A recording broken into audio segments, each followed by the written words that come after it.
Amen. OK. Alors, Amen. nous allons donc passer.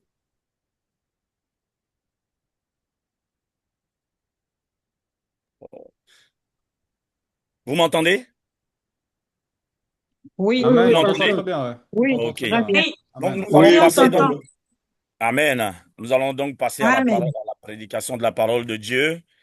Euh, Aujourd'hui, c'était donc le frère Guélaté qui était au programme. Mais bon, compte tenu du fait qu'il n'y a pas de connexion, donc la nature ayant horreur du vide, voilà, Dieu aussi a horreur du vide, voilà, donc nous allons assurer donc la relève. Amen. Donc Amen. la fois passée, quand j'ai intervenu, Amen. quand j'ai intervenu la fois passée, j'avais pris Josué chapitre 7 pour parler du péché qu'avait commis Israël après avoir pris la ville de Jéricho, après avoir pris la ville de Haï, Josué chapitre 7 où Akan avait pris un interdit. Voilà.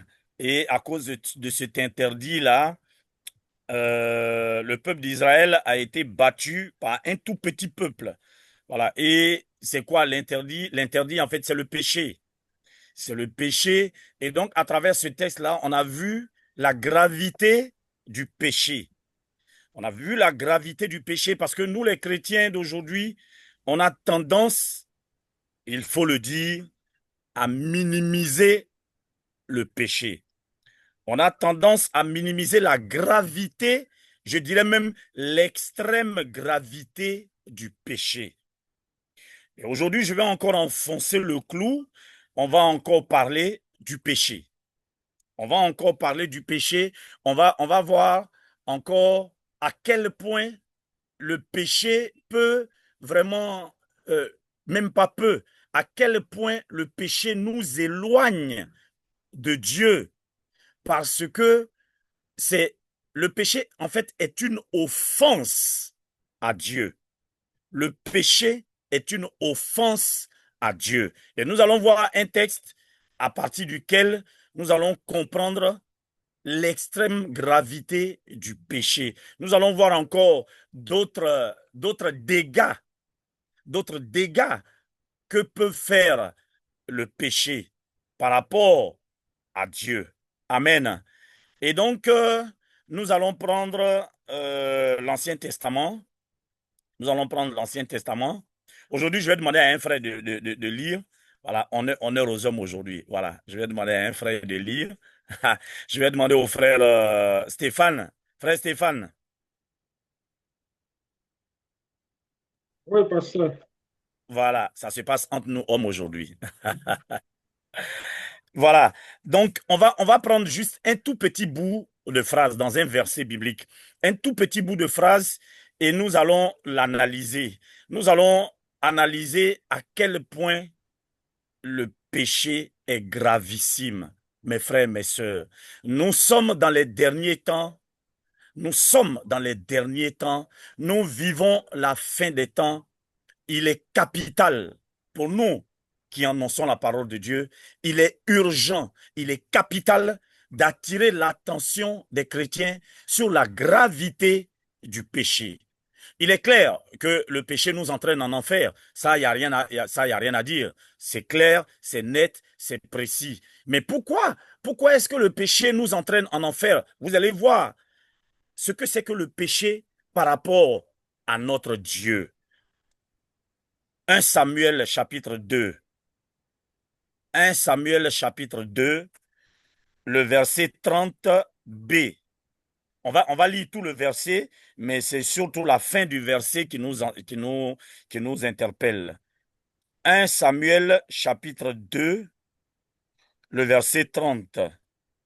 Le verset 30b, mais on va lire tout le verset et on va prendre la dernière partie qui nous intéresse. Mais lis tout le verset, frère.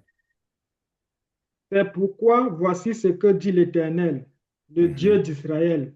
mhm, J'avais déclaré que ta maison et la maison de ton père marcheraient devant moi à Mhm. perpétuité. Mhm. Et maintenant, dit l'Éternel, Mhm. loin de moi, car Mhm. j'honorerai celui qui m'honore, Mhm. mais ceux qui me méprisent seront méprisés. Amen. Mais ceux qui me méprisent seront méprisés. Dans ce verset biblique, voilà la dernière phrase sur laquelle nous allons méditer. Le Seigneur dit, car j'honorerai ceux qui m'honorent, mais ceux qui me méprisent seront méprisés. Voilà la dernière phrase qui nous intéresse. Et là Dieu annonce les couleurs. Ceux qui le méprisent seront méprisés. Et ceux qui l'honorent seront honorés, bien entendu. Mais surtout, ceux qui le méprisent seront méprisés. Amen. Voilà ce que dit l'Éternel sans embâge, sans cacher ses intentions. Le Seigneur nous déclare clairement ses intentions. Tu le méprises, il te méprise. C'est clair. Souvent, on a l'habitude de dire Dieu est le Dieu de bonté. Il est le Dieu de bonté. Dieu est le Dieu de bonté, mais Dieu n'est pas un bonbon qu'on suce. Non, non. Dieu est le Dieu de justice. Dieu est le Dieu de sainteté. Il est le Dieu d'amour, c'est vrai. Mais son amour s'accompagne de sa sainteté et de sa justice.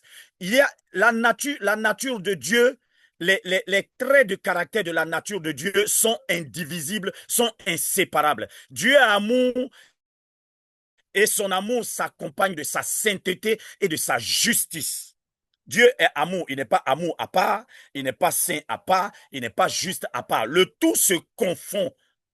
Le tout se confond. Son amour, sa justice, sa sainteté se confondent. Amen. Donc nous ne pouvons pas les séparer. Et ici, donc Dieu dit, mais ceux qui me méprisent seront méprisés. Alors on peut se demander en comment est-ce que nous méprisons Dieu. Et c'est le titre du message. Le péché méprise Dieu. C'est le titre du message. Le péché méprise Dieu. Amen. Le péché méprise Dieu.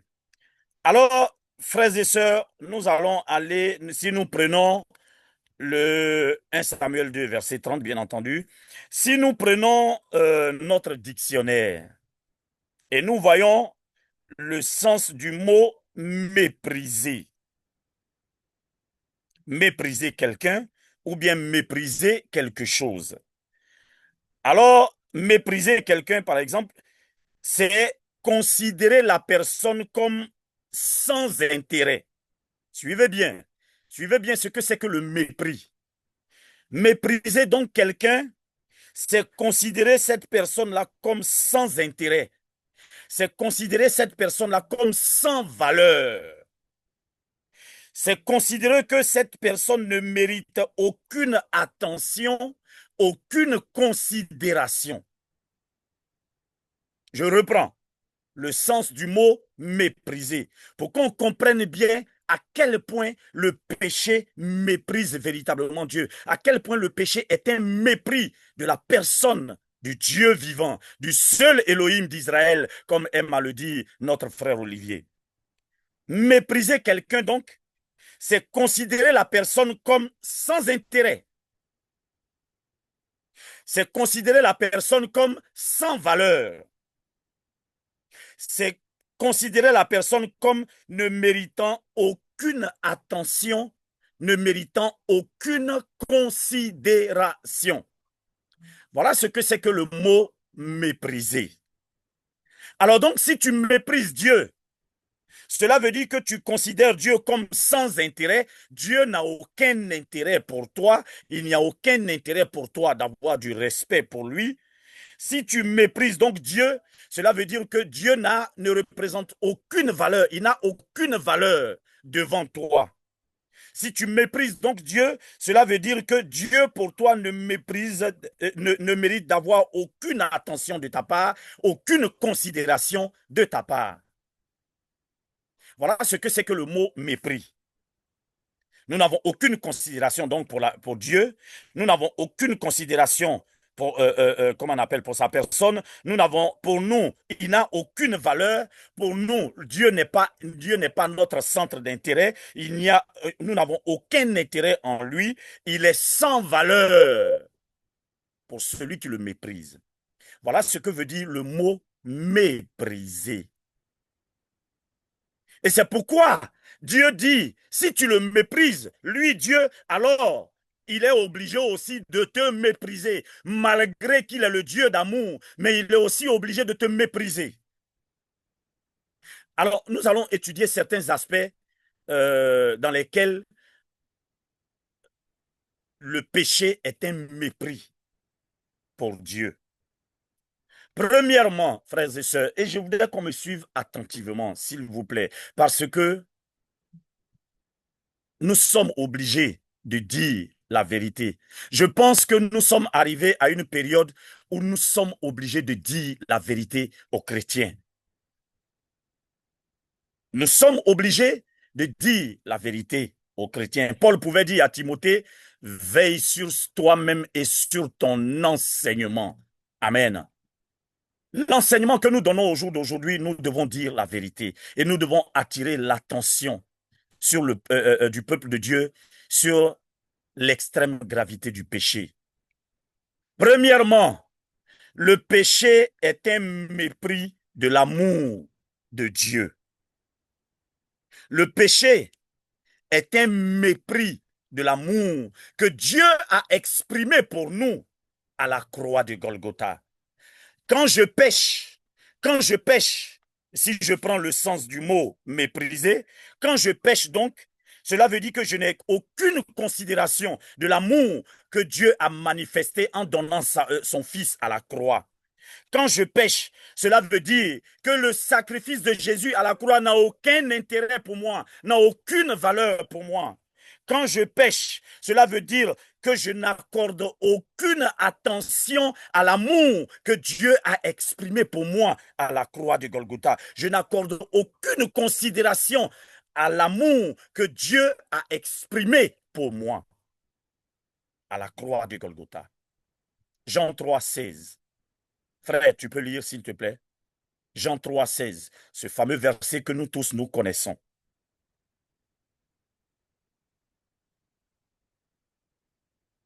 Jean 3, 16.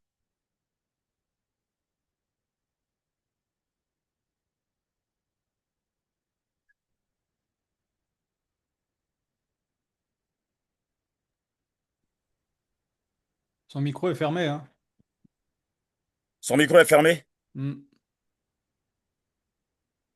Son micro est... Stéphane, Amen. voilà. C'est bon? Amen. Allons-y. Car Dieu a tant aimé le monde Mhm,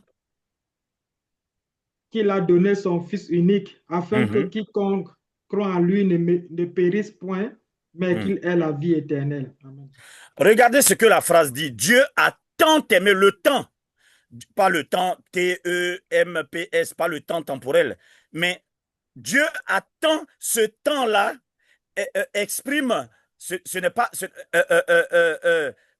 je ne dirais pas la quantité, mais le volume de l'amour, l'extrême amour que Dieu a eu pour nous en donnant son Fils à la croix.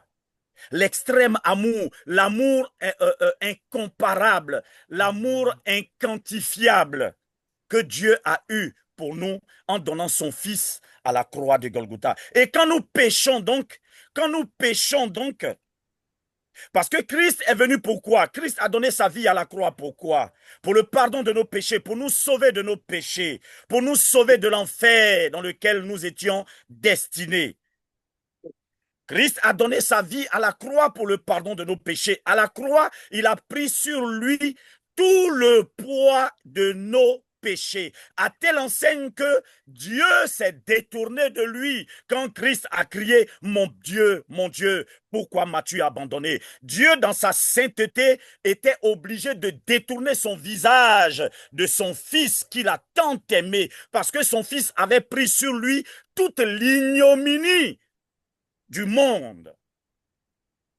Et par amour pour nous, Dieu s'est détourné de son fils. Dieu, en regardant son fils, il pouvait dire, non, stop, on arrête tout. Mais par amour pour nous, Dieu savait qu'en regardant son fils, il ne pouvait pas supporter. Alors il a détourné son regard de son fils. Par amour pour nous. Et donc quand nous péchons, quand nous péchons, quand nous péchons, nous sommes en train de mépriser, nous sommes en train de dire que cet amour est sans valeur, nous sommes en train de dire que cet amour, nous n'avons aucune considération de cet amour-là que Christ a exprimé à la croix, que Dieu a exprimé en donnant son Fils. Vous savez, Jean 3,16 là, parle d'abord, c'est vrai, Jean 3,16 parle de l'amour de Dieu. Mais laissez-moi vous dire, Jean 3,16 exprime d'abord la justice de Dieu. Jean 3,16 exprime d'abord la justice et la sainteté de Dieu. Et c'est la justice et la sainteté de Dieu qui ont entraîné après l'amour de Dieu. Je vous explique. Nous avons péché. Nous étions destinés à la mort éternelle. C'est cela, parce qu'avec Dieu, péché égale punition. Avec Dieu, péché égale punition. Or, Dieu avait déjà exterminé le monde au temps de Noé. Et Dieu avait dit qu'il n'exterminera plus le monde par le déluge. Donc, après le déluge, le péché a encore surabondé. Qu'est-ce que Dieu devait faire? Devait-il détruire le monde? Puisque péché égale punition, devait-il détruire encore le monde? Non. Mais il fallait que sa justice s'opère. Il fallait à tout prix que la justice de Dieu s'opère, parce que Dieu étant saint, sa sainteté s'accompagne de sa justice. Le monde étant dans le péché entraînant donc la punition, le péché entraînant la justice de Dieu, il fallait donc que la justice de Dieu s'opère. Amen. Et pour que la justice de Dieu s'opère, Dieu alors a exprimé son amour en donnant son Fils pour que le sacrifice de la punition, s'opère. C'est-à-dire que Dieu étant saint, étant juste, il punit le péché. Maintenant, pour punir le péché, il fallait que Dieu offre son Fils en sacrifice. Jésus était donc le sacrifice de la punition. Cette punition qui devait tomber sur nous, parce que la justice de Dieu devait s'exprimer. Et la justice de Dieu s'est exprimée de telle sorte que Dieu a donné son Fils pour le sacrifice de la punition qui devait tomber sur nous. Donc la justice de Dieu s'est d'abord exprimée. La justice de Dieu est que péché égale punition. Mais cette fois-ci, punition, Dieu a offert son Fils par amour pour nous, comme sacrifice pour la punition. Et Dieu, Christ a pris sur lui la punition qui devait retomber sur nous. Et donc quand nous péchons, nous méprisons l'amour que Dieu a manifesté pour nous, frères et sœurs. Le péché, ce n'est pas une mince affaire. Quand nous péchons, je prends le péché sous toutes ses formes. Je n'ai pas besoin de citer ici quel genre de péché. Le péché sous toutes ses formes. Quand nous péchons, donc, nous sommes en train de mépriser. Nous sommes en train de bafouer l'amour que Dieu a exprimé à la croix en donnant son Fils à la croix de Golgotha. Frère, cet amour-là était un amour sacrificiel, frère et sœurs. L'amour de Dieu à la croix était un amour sacrificiel. Il s'est sacrifié par amour pour nous. Et donc, quand nous péchons, nous disons à Jésus, et je m'en fous de ce que tu as fait à la croix. Frères et sœurs, disons les choses telles qu'elles sont. Quand nous péchons, nous disons à Christ, tu es mort pour rien, je m'en fous de ça. Quand nous péchons, nous disons à Dieu, ton amour que tu as exprimé là, moi, j'en ai rien à cirer.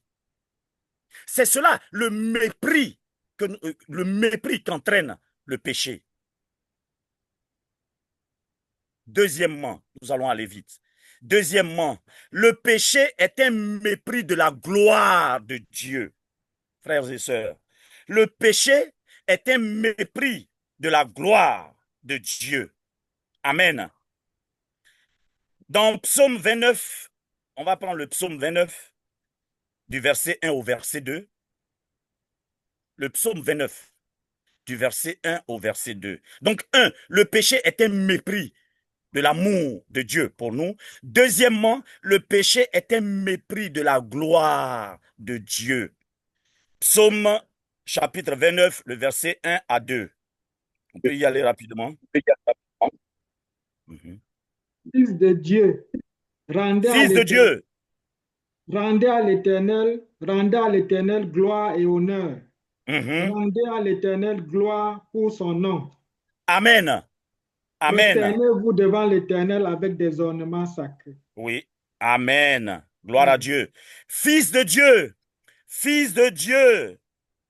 Rendez gloire, rendez à l'Éternel gloire et honneur. Rendez à l'Éternel gloire pour son nom. Mais en comment est-ce que nous pouvons rendre gloire à Dieu? En comment est-ce que nous pouvons rendre les honneurs à Dieu? En comment est-ce que nous pouvons le glorifier? En comment est-ce que nous pouvons le glorifier? 1 Corinthiens 6, le verset 20. 1 Corinthiens 6, le verset 20.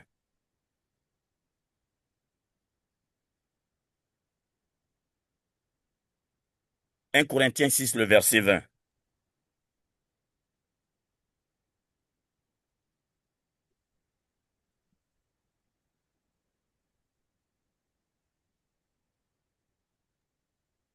Amen. Je vais lire. Amen.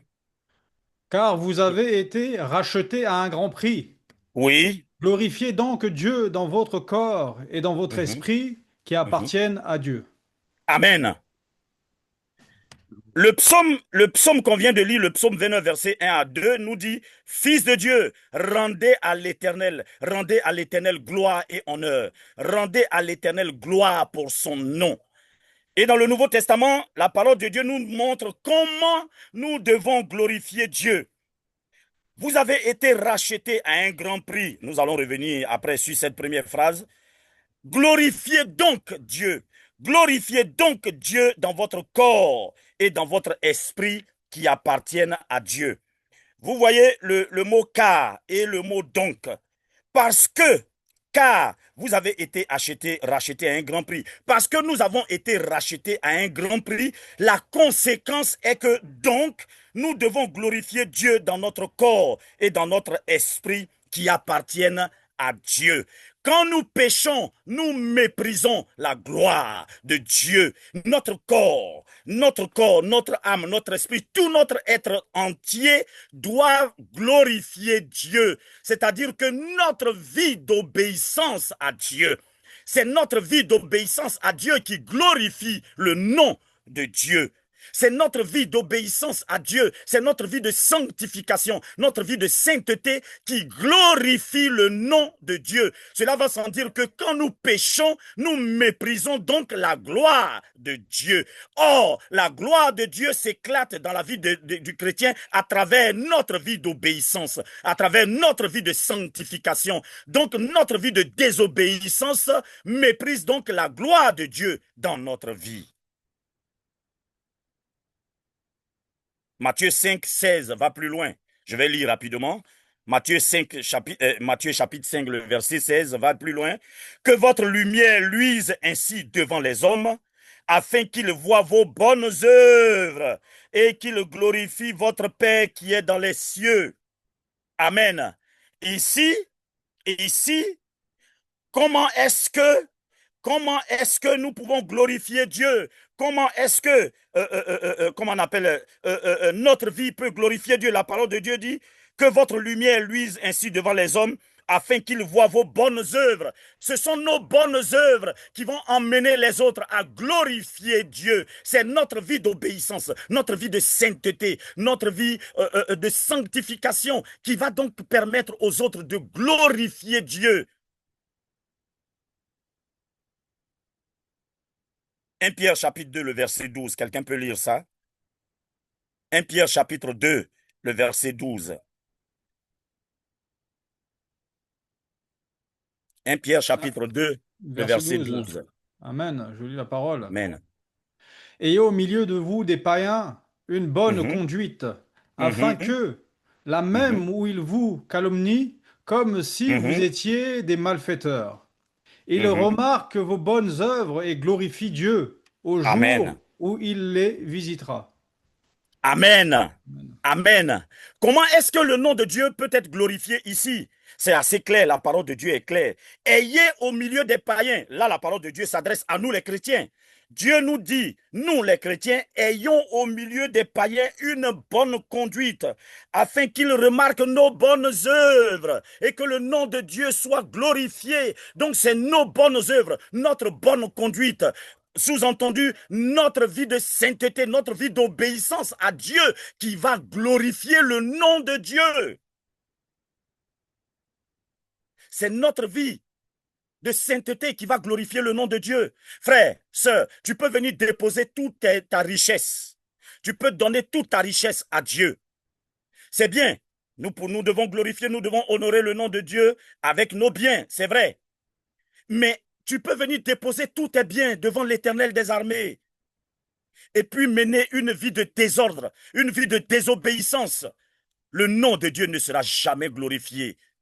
Le nom de Dieu ne sera jamais glorifié à travers les biens matériels. Ici, la parole de Dieu est claire. La parole de Dieu est claire. Dans 1 Corinthiens 6, 20, il est dit quoi? Glorifiez donc Dieu dans votre corps et dans votre esprit. Dans Matthieu 5, le verset 16, il est dit quoi? Que notre lumière luise ainsi devant les hommes et que les hommes remarquent nos bonnes œuvres pour glorifier Dieu. Dans 1 Pierre 2, 12, Dieu est glorifié à travers notre bonne conduite, nos bonnes œuvres.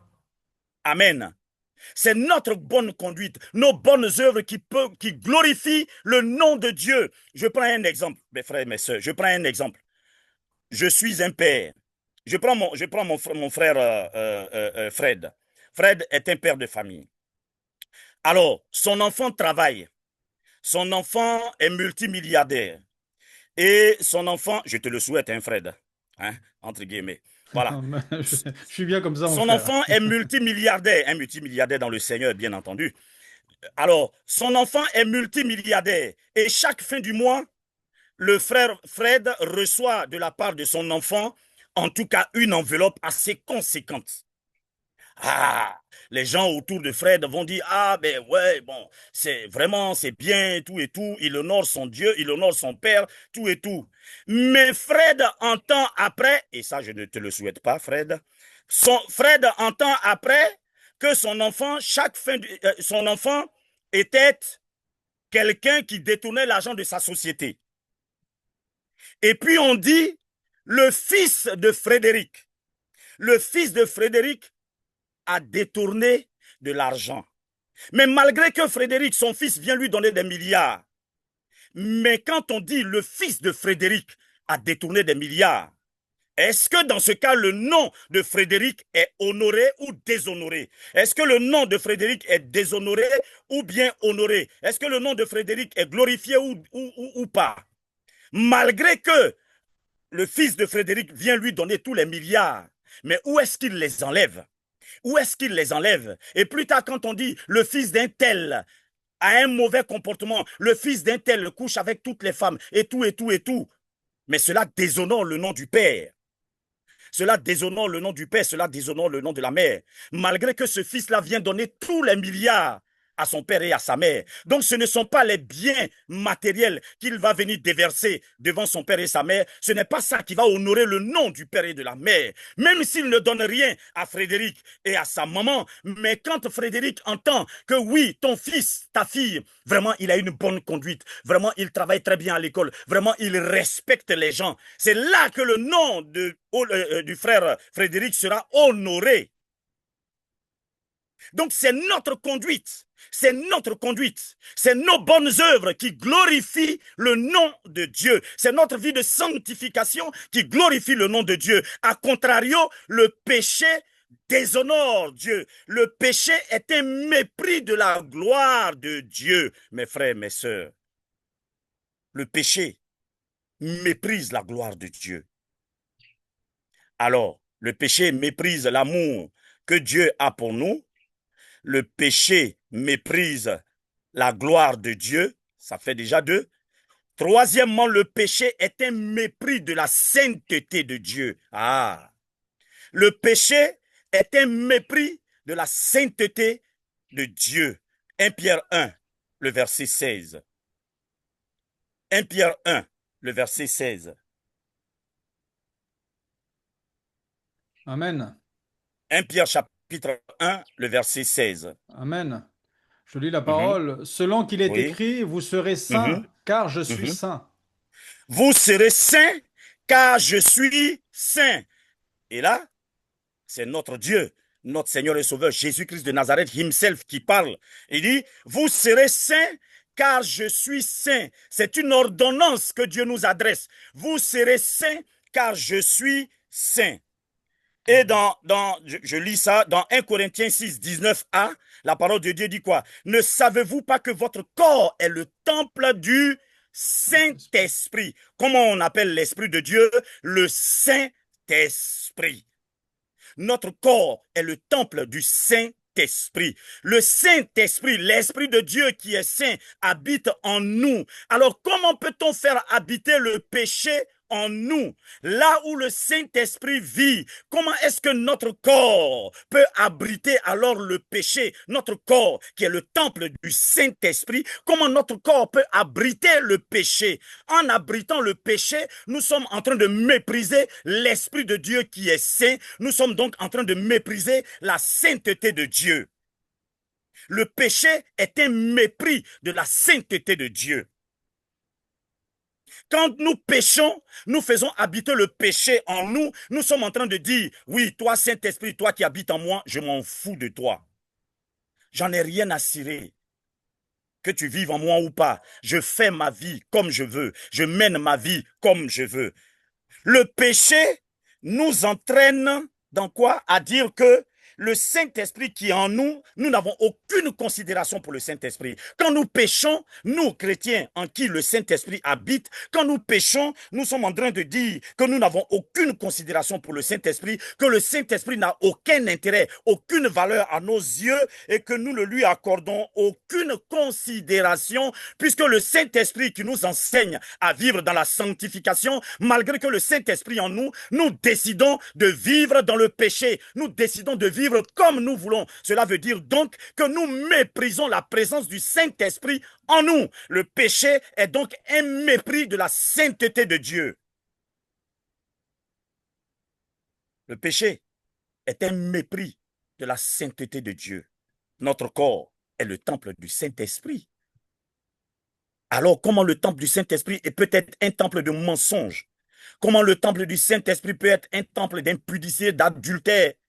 Comment le temple du Saint-Esprit peut être un temple d'orgueil, d'hypocrisie, de méchanceté? Comment le temple du Saint-Esprit peut être un temple de haine, de rancœur, de rancune? Quand nous péchons donc, nous méprisons l'Esprit de Dieu qui est en nous, c'est-à-dire le Saint-Esprit qui est en nous. Donc nous méprisons la sainteté de Dieu. Trois choses donc. Premièrement, le péché est un mépris de l'amour de Dieu. Deuxièmement, le péché est un mépris de la gloire de Dieu. Troisièmement, le péché est un mépris de la sainteté de Dieu. Ça commence à faire beaucoup. Quatrièmement, le péché est un mépris du sang de Jésus qui a coulé à la croix de Golgotha pour nous les êtres humains. Le péché est un mépris du sang de Jésus qui a coulé à la croix pour nous. Vous savez, je vais revenir un peu en arrière sur le dernier point. La sainteté, le péché est un mépris de la sainteté de Dieu. Il y a un verset biblique que j'aime bien, mais peut-être que nous méprisons. Romains chapitre 2, le verset 23 à 24. Est-ce que quelqu'un peut lire ça? Romains Romains 2, chapitre 2, le verset 23 à 24. versets 23 à 24. Je lis la parole. Mhm. Toi qui te fais une gloire de la loi, tu Oui, nous les déshonores, chrétiens. voilà, Mhm. tu déshonores Dieu par la Mhm. transgression de la loi. Mhm. Car le nom de Dieu est à cause de vous blasphémé parmi les Mhm, païens, comme mhm. cela est écrit. Amen. Toi qui te fais, tu peux relire la première phrase, toi qui te fais, Amen. oui, Toi qui te fais une gloire oui, de la loi, oui, oui, tu déshonores Dieu amen. par la En transgression transgressant de la la loi. loi, oui. Nous qui nous disons chrétiens, nous qui nous disons remplis du Saint-Esprit, nous qui nous disons connaître la parole, nous avons la parole de Dieu en nous, nous déshonorons Dieu. Et le verset biblique dit, car à cause de vous, à cause de certains chrétiens, le nom de Dieu est blasphémé parmi les païens. Le nom de Dieu n'est plus glorifié, le nom de Dieu n'est plus honoré, mais à cause de notre comportement, à cause de la souillure dans laquelle nous vivons, à cause de la haine dans laquelle nous vivons, à cause de ce que nous ne vivons pas une vie de sainteté, nous qui avons été créés à l'image de Dieu, nous avons été créés à l'image du Dieu vivant, à cause de nous, le nom de Dieu est blasphémé. Tout simplement, à cause de nous, le nom de Dieu est méprisé parmi les païens. À cause de notre comportement, le nom de Dieu est méprisé parmi les païens. Prenons garde. Prends garde, mon frère, ma soeur. Il ne faut pas qu'à cause de toi, le nom de Dieu soit blasphémé parmi les païens. Il ne faut pas qu'à cause de toi, le nom de Dieu soit méprisé parmi les païens. Prends garde, car c'est une chose terrible de tomber entre les mains de Dieu. Amen. Je reviens au point 4. Le péché est un mépris du sang de Jésus qui a coulé à la croix de Golgotha. Amen. Et là, nous allons revenir sur le même verset, le 1 Corinthiens 6, mais cette fois-ci le verset 20a. 1 Corinthiens 6, le verset 20a. Quelqu'un peut lire? Amen. Amen. Le verset 20, je lis la parole. Car vous Oui, avez été rachetés à un grand prix. c'est bon. C'est bon. Car vous avez été rachetés à un grand prix. Nous, Christ, le monde entier, Christ a donné sa vie, Christ a donné son sang. Nous avons été rachetés à un grand prix, le prix du sang de Jésus-Christ de Nazareth qui a coulé à la croix. Le sang de Jésus était le sang du sacrifice qui devait couler pour que nous soyons rachetés. Le péché est donc un mépris du sang de Jésus qui a coulé à la croix pour que le monde soit racheté. Le sang de Jésus, le sang innocent, regardez, le sang de Christ est un sang innocent. Le sang de Jésus n'est pas un sang coupable. Le sang de Jésus est un sang innocent. Et le sang de Jésus est un sang pur. Rien à voir avec l'Ancien Testament où on prenait un taureau, qu'il soit sans défaut, peu importe, mais un sang d'animal qui ne pouvait pas effacer nos péchés, mais qui couvrait nos péchés. Le sang des boucs, le sang des taureaux n'a rien à voir avec le sang saint, le sang pur, le sang du Fils du Dieu vivant, le sang sans tache, le sang sans péché qui a coulé à la croix pour notre rédemption. Et quand nous péchons donc, nous méprisons ce sang-là. Nous sommes en train de dire, le sang de Christ qui a coulé à la croix, peu importe, j'en ai rien à cirer. Quand nous péchons, nous sommes en train de dire que ce sang-là, pour nous, n'a aucune valeur. Que ce sang-là, pour nous, ne méritait pas une attention. Ce sang-là, pour nous, nous n'avons aucune considération pour ce sang qui a coulé à la croix. Est-ce que nous mesurons la gravité du péché? Le péché sous toutes ses formes. Acte 20, 28b dit, l'Église du Seigneur qu'il s'est acquise par son sang. L'Église du Seigneur qu'il s'est acquise par son sang. Nous avons été rachetés au prix du sang de l'agneau, au prix du sang de Jésus-Christ de Nazareth. Le sang de Jésus qui nous a rachetés, le sang de Jésus qui n'a pas couvert nos péchés, comme le sang des boucs, comme le sang des taureaux, Le sang de Jésus qui n'a pas couvert nos péchés, mais le sang de Jésus qui a effacé nos péchés. Le sang de Jésus qui a remis à zéro le compteur. Quand nous péchons, nous sommes en train de dire que ce sang n'a aucune importance à nos yeux. Frères et sœurs, la gravité du péché. La gravité du péché. Cinquièmement, le péché est un mépris de l'autorité de Dieu. Le péché est un mépris de l'autorité de Dieu. Quand nous péchons, nous sommes en train de mépriser l'autorité de Dieu. Nous sommes en train de dire, l'autorité de Dieu, je n'en ai aucune considération. L'autorité de Dieu, je n'en fais aucun cas. Ça n'a aucune valeur. Quelle autorité Dieu a? C'est ce que nous sommes en train de dire à travers le péché. Lévitique 22, le verset 31. Lévitique chapitre 22, quelqu'un peut lire? Lévitique chapitre 22, le verset 21.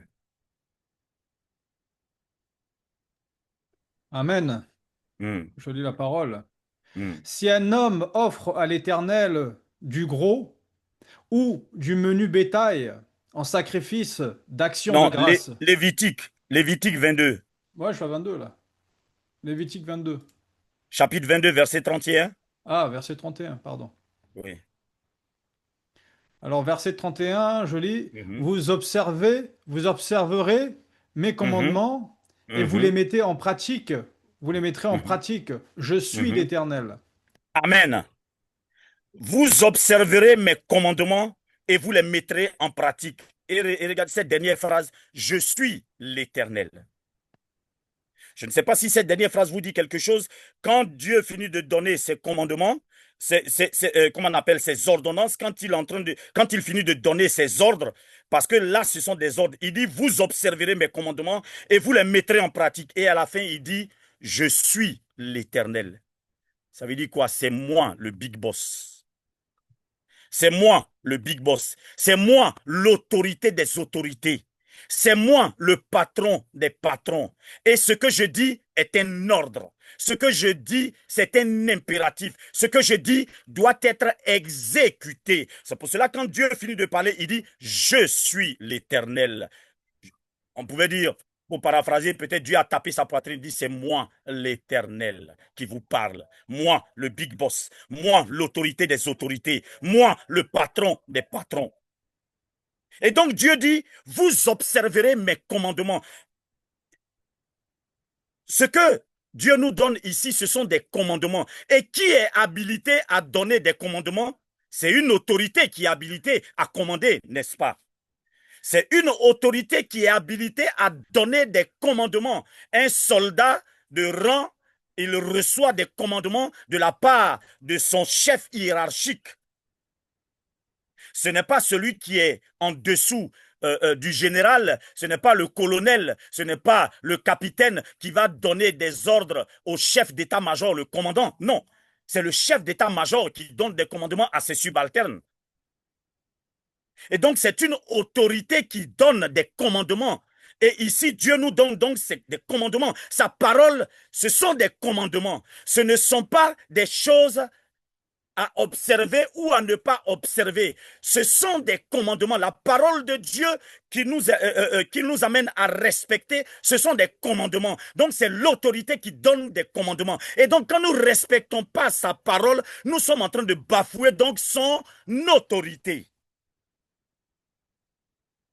Quand nous péchons, quand nous ne respectons pas la parole de Dieu, nous sommes en train de bafouer donc l'autorité de Dieu qui nous ordonne, qui nous commande de mettre sa parole en pratique. Il le dit, il dit vous observerez mes commandements et vous les mettrez en pratique. C'est un ordre que Dieu nous donne. Et quand nous ne mettons pas la parole de Dieu en pratique, quand nous faisons autre chose, nous le défions. C'est un défi, c'est une rébellion, c'est un mépris de l'autorité de Dieu.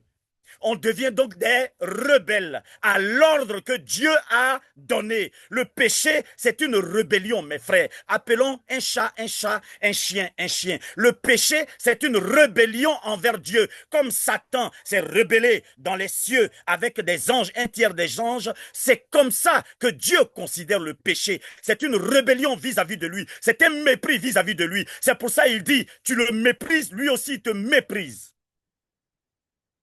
Le péché, c'est un mépris de l'autorité de Dieu.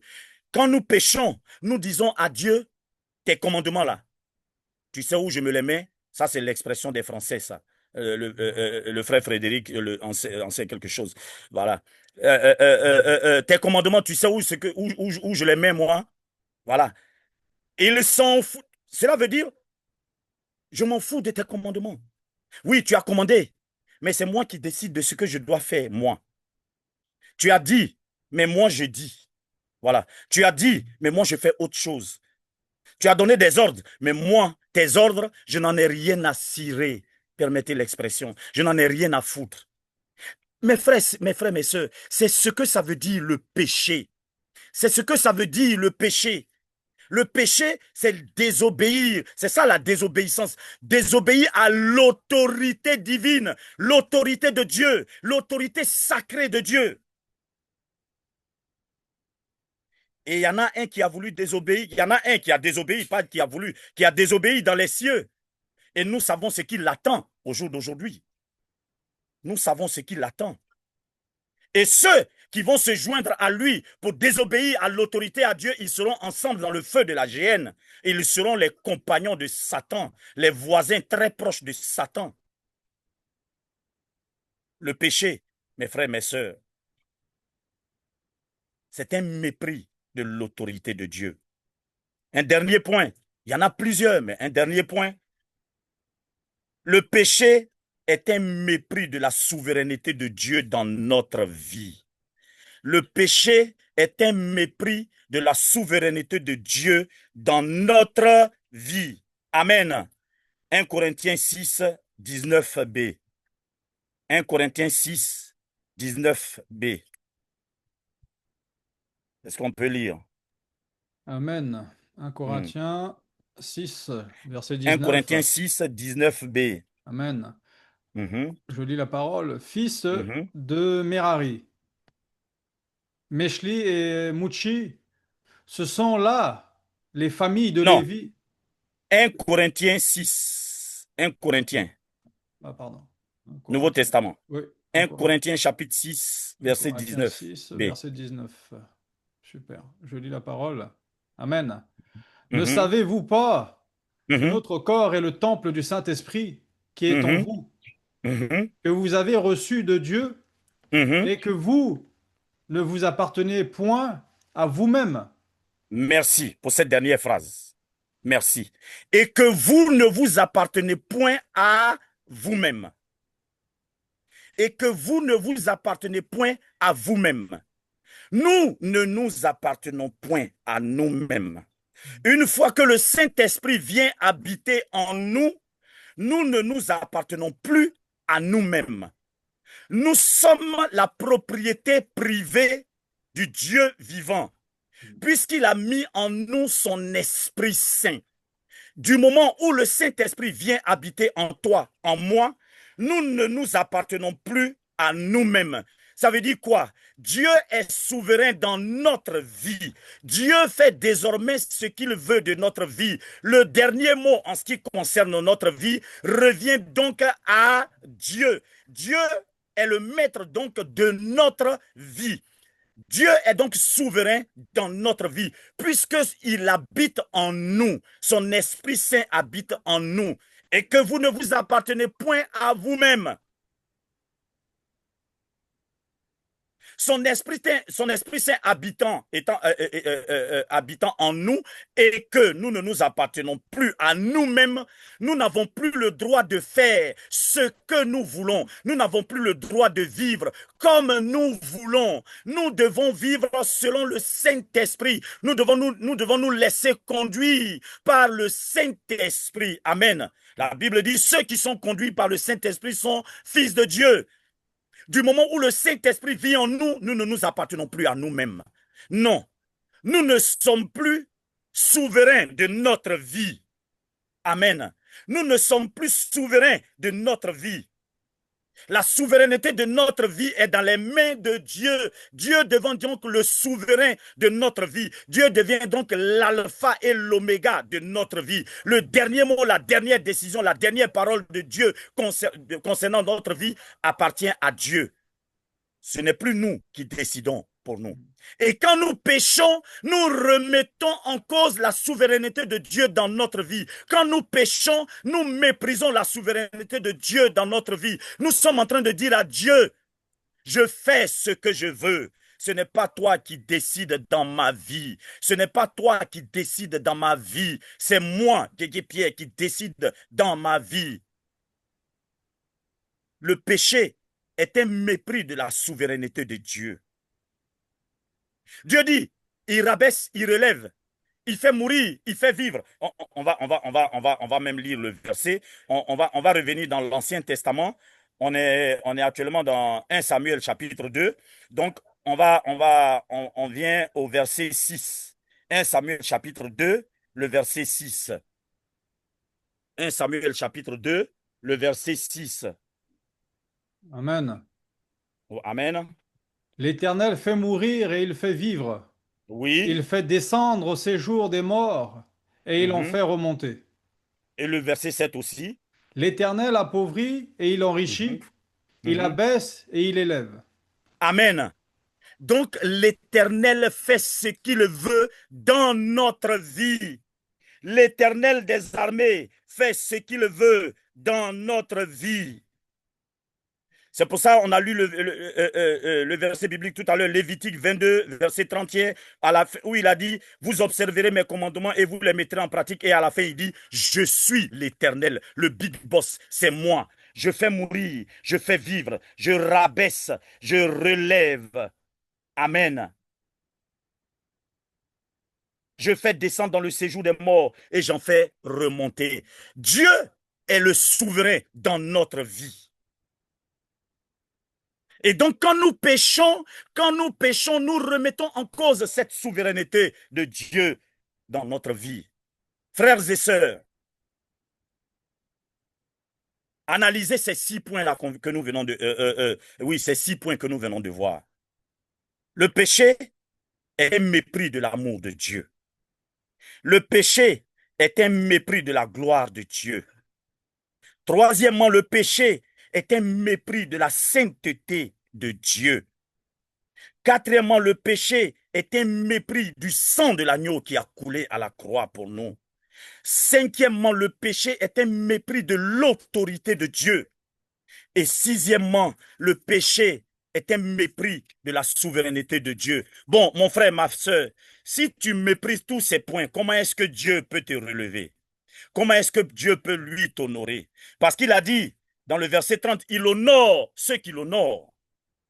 Alors si tu méprises son amour, si tu méprises sa sainteté, si tu méprises sa gloire, si tu méprises sa souveraineté, si tu méprises son sang qui a coulé à la croix, si tu méprises sa souveraineté, comment est-ce que Dieu peut te bénir? Comment est-ce que Dieu peut écouter ta prière? Comment est-ce que Dieu peut t'exaucer dans ta prière? Comment est-ce que Dieu peut te secourir dans tes combats? Comment est-ce que Dieu peut te secourir dans les épreuves? Puisque tu le méprises. C'est pour cela qu'il dit dans le verset 30, je mépriserai ceux qui me mépriseront.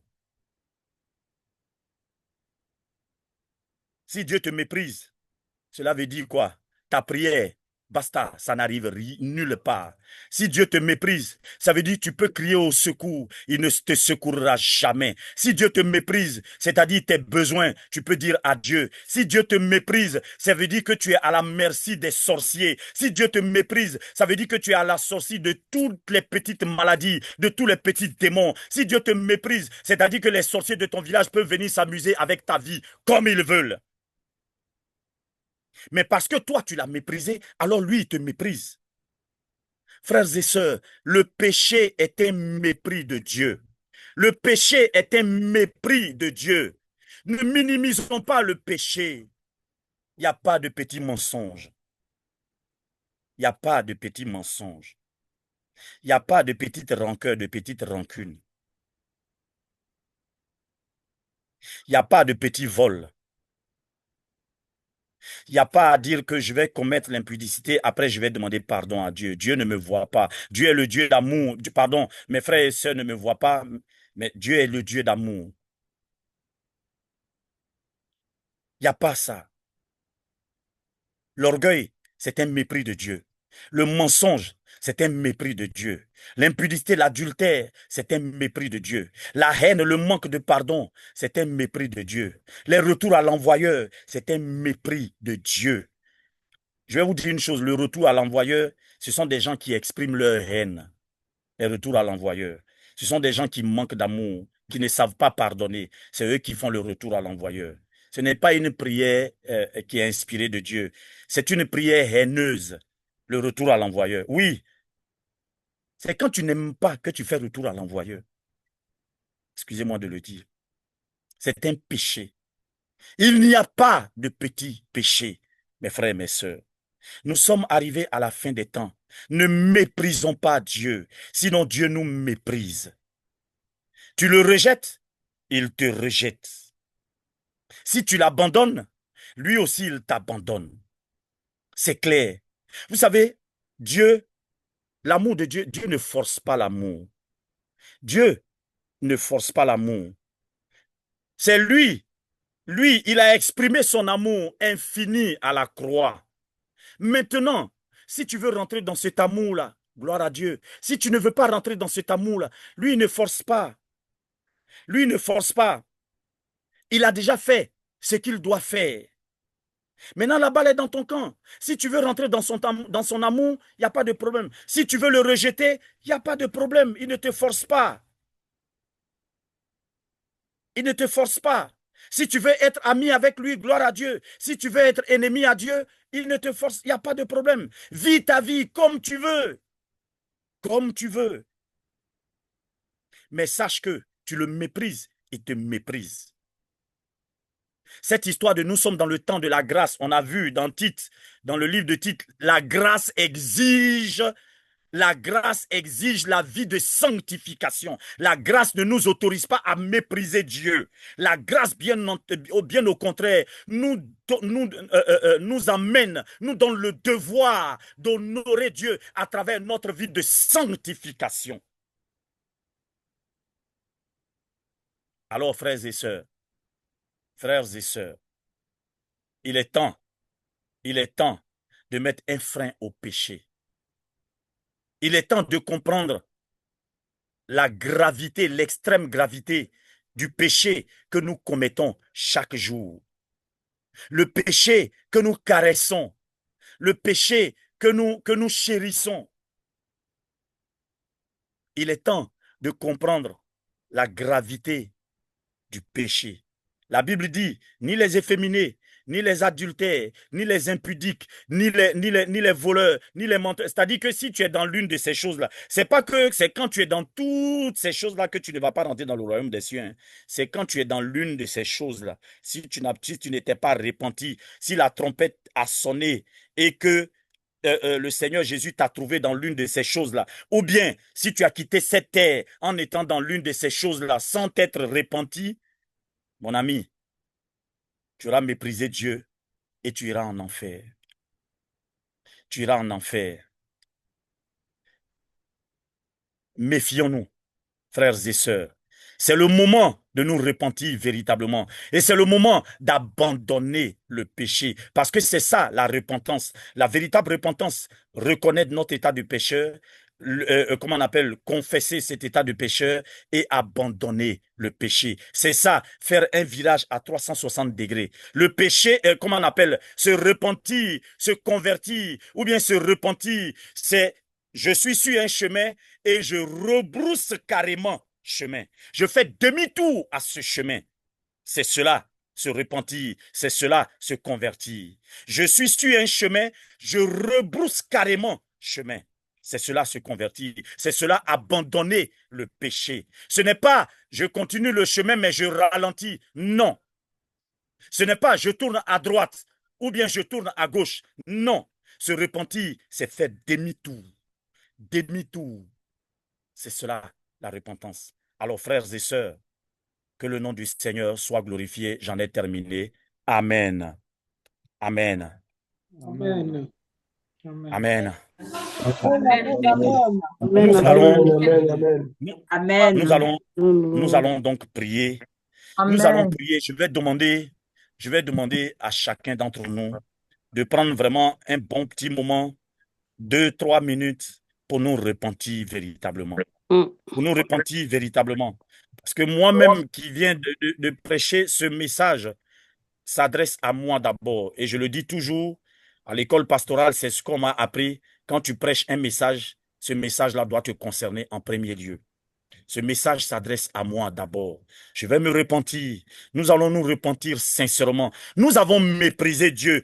Qui de nous ici peut dire qu'il n'a pas méprisé Dieu? Moi, je suis le premier à reconnaître que j'ai méprisé Dieu. Je reconnais. La deuxième.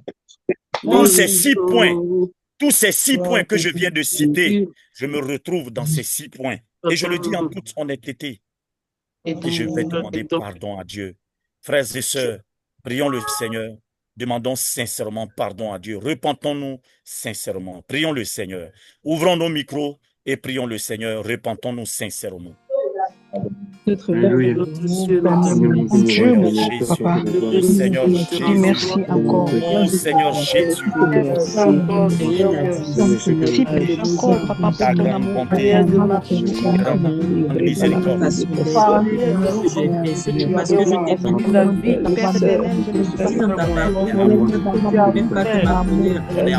bonté, ta grande miséricorde. Viens te demander encore pardon, Seigneur. Pas mépriser.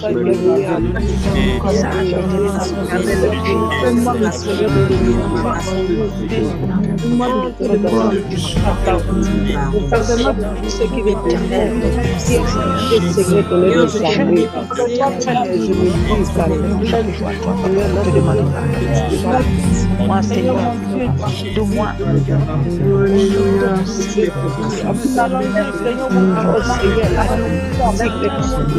Marcher comme tu veux.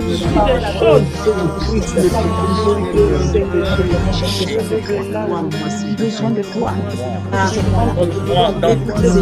Seigneur, la perfection de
Ne me rejette pas.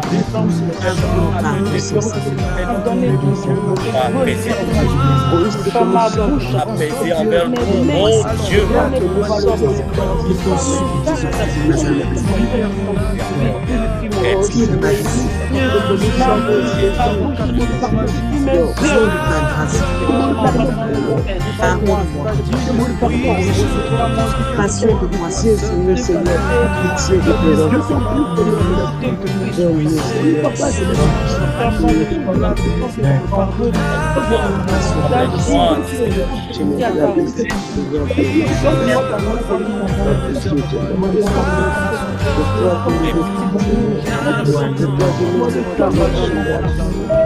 ton Nous avons besoin de ta Merci. présence. Révèle-nous, Seigneur. Merci. Nous avons besoin de toi, Que Seigneur, ton pour nom nous soit guider chaque glorifié. jour de notre Jésus. Merci, Merci. Seigneur, Afin que nous de sachions nous de parler. afin que nous n'abandonnons Au nom pas, de Seigneur, Jésus, oh Seigneur, que au ta nom de grâce Jésus, nous soit avons prié. au nom de Jésus. Au nom de Jésus, Merci, nous avons Seigneur. prié.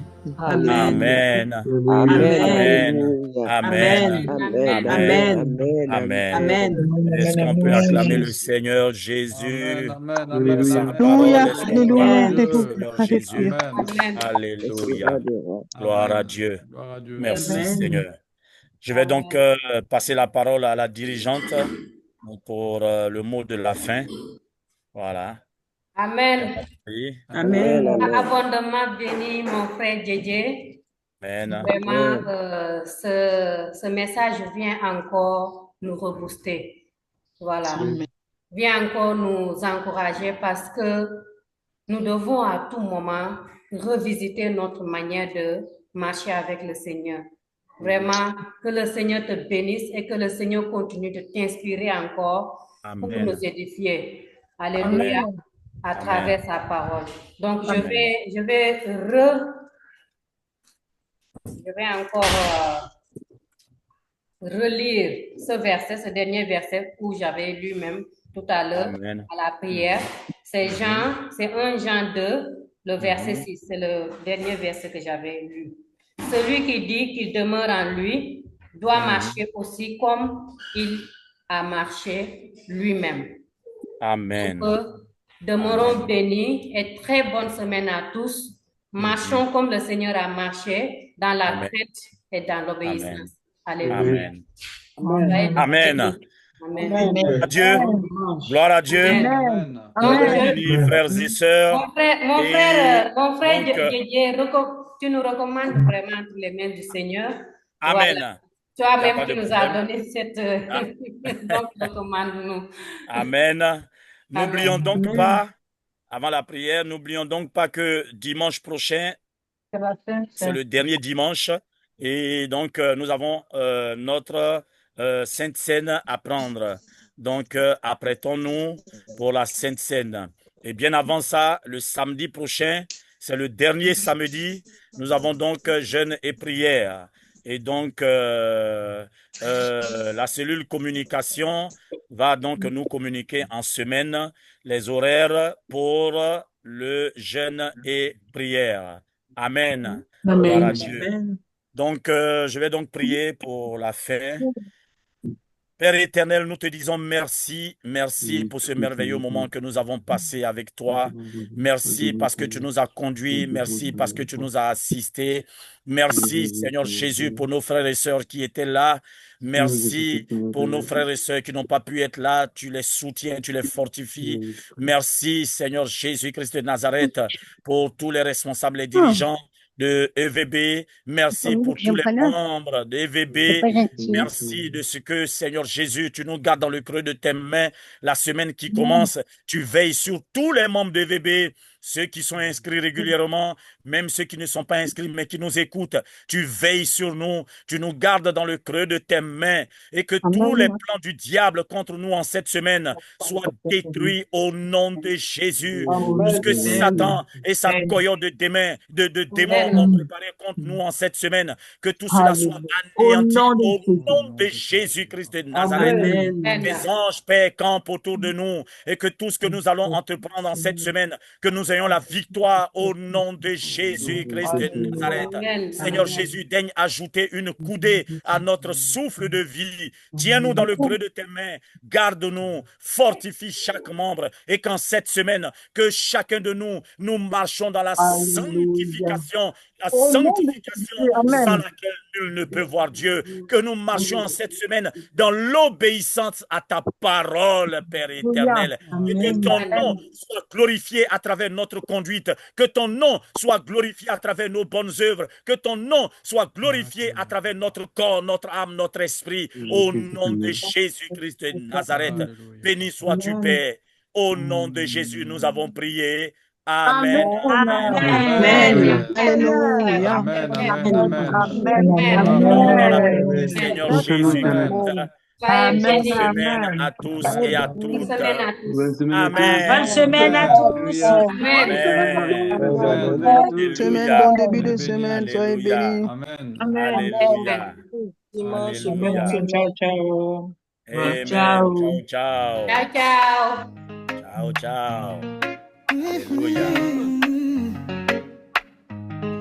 Bonne semaine. Bonne semaine à tous. Éternel, Très jovial. Comment majestueux, vas-tu? saint et glorieux, omnipotent, omniscient, ton règne est puissant. Le Alpha frère et John John, Oméga. comment vas-tu? Lumière du monde, sauveur et libérateur, ton amour surabonde. Tu es grand, tu es saint, tu es digne à jamais. Nous élevons nos voix pour t'adorer. Roi des rois, tout-puissant, ton nom est élevé. À toi la gloire et l'honneur pour l'éternité. Soyez tous bénis Berger dans le tendre Seigneur et Jésus. fidèle, Alléluia. refuge et protecteur. Amen.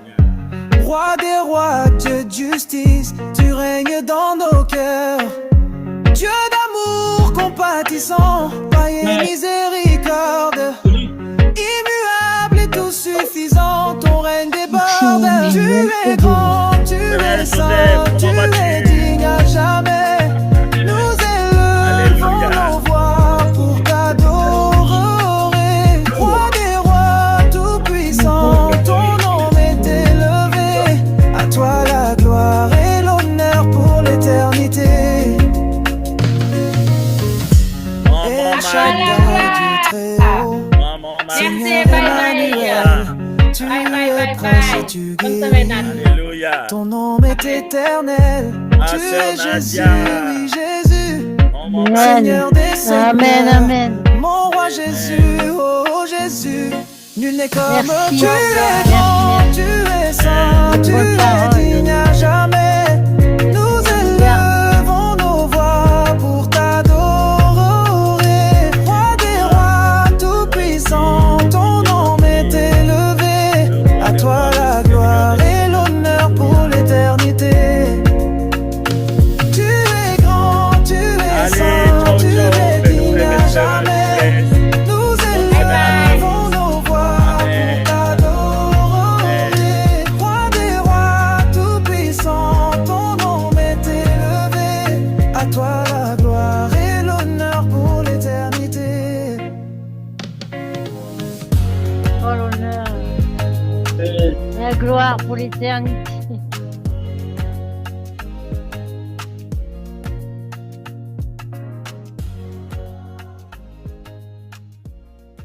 Je chantais pour toi, Jésus. Amen. C'est mon cœur.